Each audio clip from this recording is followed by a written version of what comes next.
Hello students, welcome in your mutual funds class. Students, next topic पे आते हैं investment plans और options available to investors. सबसे पहले देखते हैं हमारे जो investment plans हैं वो कौन कौन से होते हैं. Two types we have. Direct plan first. Under direct plan, investors can invest directly with a fund house wherein no agent or distributor is involved and thus they can save on cost. Direct plan जो है उसमें investors directly invest कर सकते हैं direct fund house में जहाँ पे कोई एजेंट नहीं होता है, यानी कि किसी माध्यम से या किसी डिस्ट्रीब्यूटर के माध्यम से उनके मीडियम से वो जो है वहां से नहीं होके गुजरते, डायरेक्ट कर सकते हैं. The direct plan has a separate net asset value which is generally higher than normal or regular plan, as direct plan charges lower expenses because it does not entail paying any commission to agent, distributor and thus gets reflected in the form of higher net asset value. ये basically क्या है, which is generally higher than normal और regular plan. जो हमारे normal और regular plan होते हैं उनके comparison में ये higher होते हैं. जैसे कि as direct plan charges lower expenses and it does not entail paying commission, और जो हमारे रेगुलर प्लान्स होते हैं जैसे कि उनमें वो लोअर एक्सपेंस चार्ज करते हैं. उसके बाद जो हमारे नॉर्मल प्लान होते हैं, अंडर रेगुलर और normal plan investors can invest through an agent और डिस्ट्रीब्यूटर. तो जो हमारे रेगुलर प्लान्स का पार्ट होते हैं उसमें हम किसी के थ्रू पैसा इन्वेस्ट करते हैं in order to avail their investment advices and services.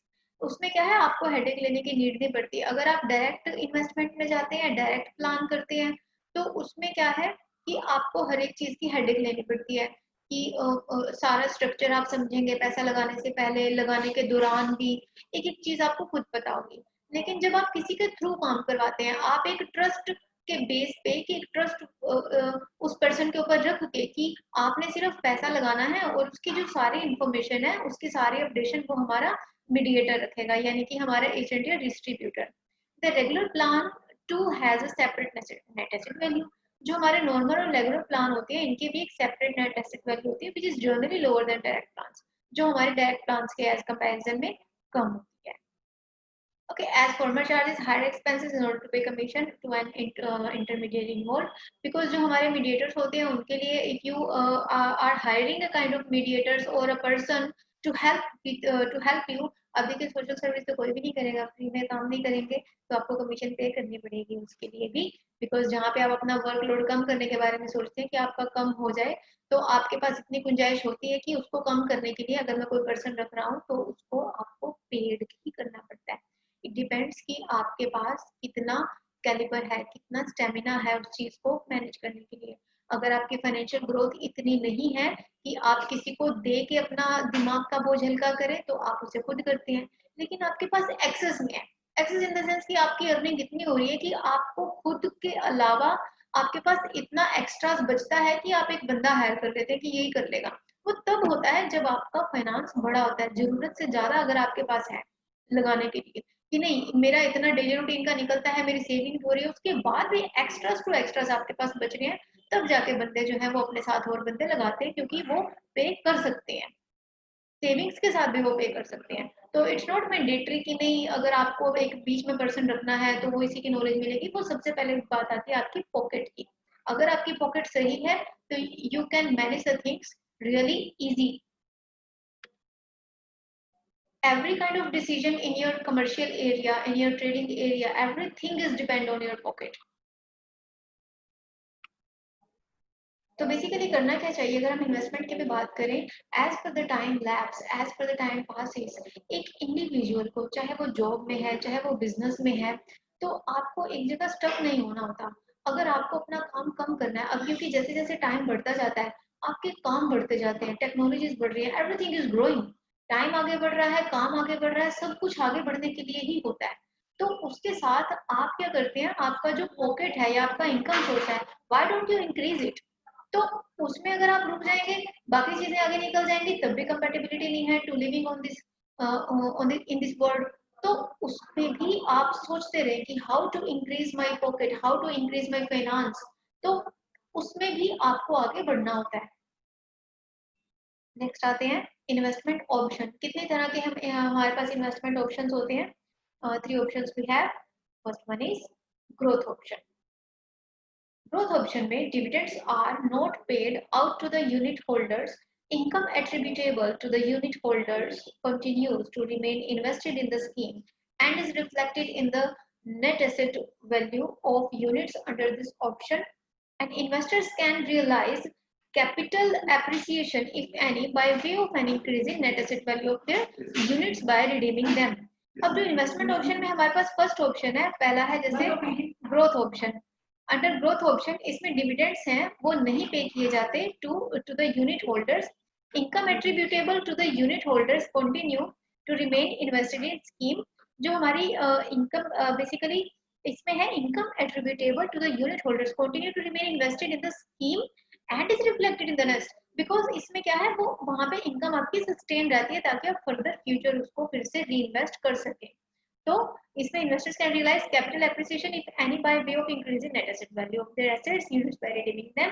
तो उसमें जो इन्वेस्टर्स हैं वो अपनी कैपिटल को इस तरह से आगे एप्रिसिएशन में लेके आ सकते हैं, because your income remain invested in your because that unit holder continues to remain invested that income. So that's why it's the part of your growth option. And if we talk about dividend payout option, dividends are paid out to the unit holders under this option.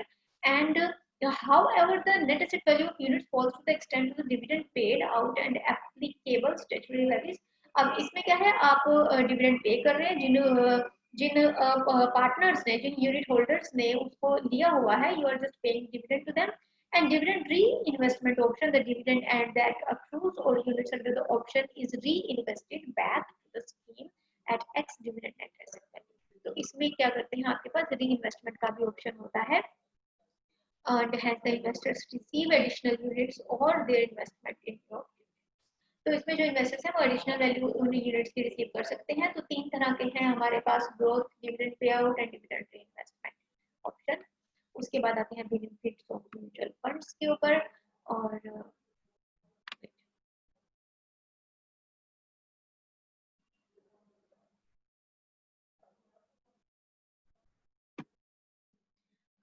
So students, इसमें next हम discuss करते हैं benefits of mutual fund.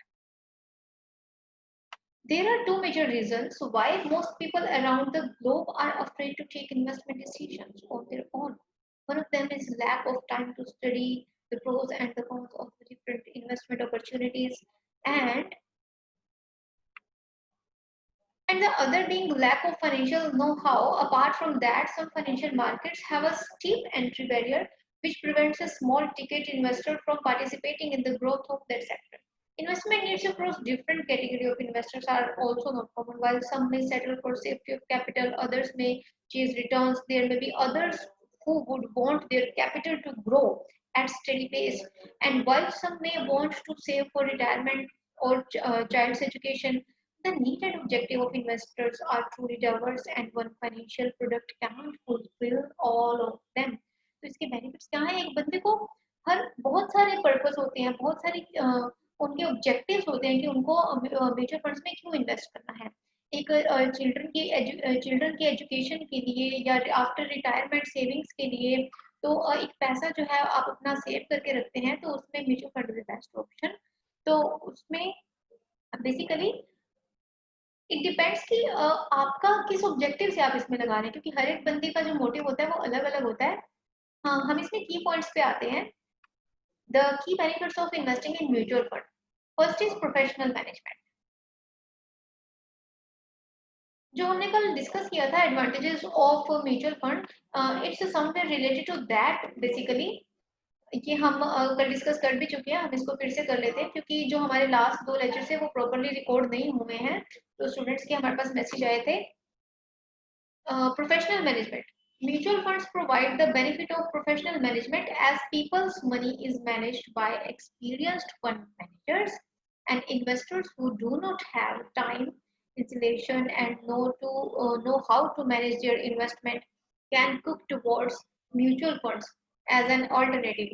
It is it is inexpensive and is ideal for a small ticket investor.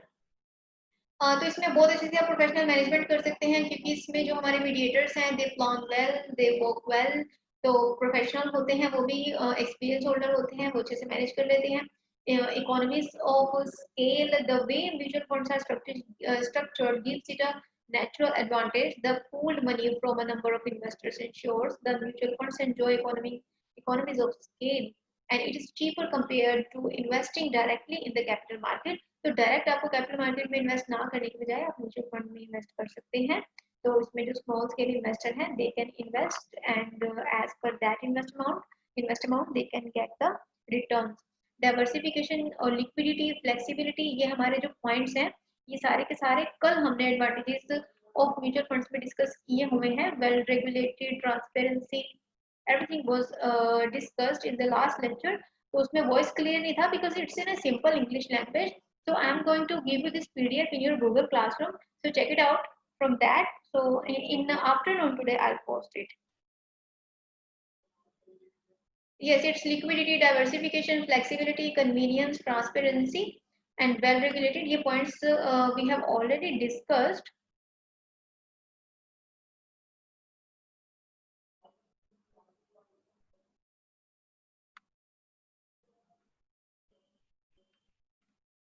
Maybe next class in with a new topic.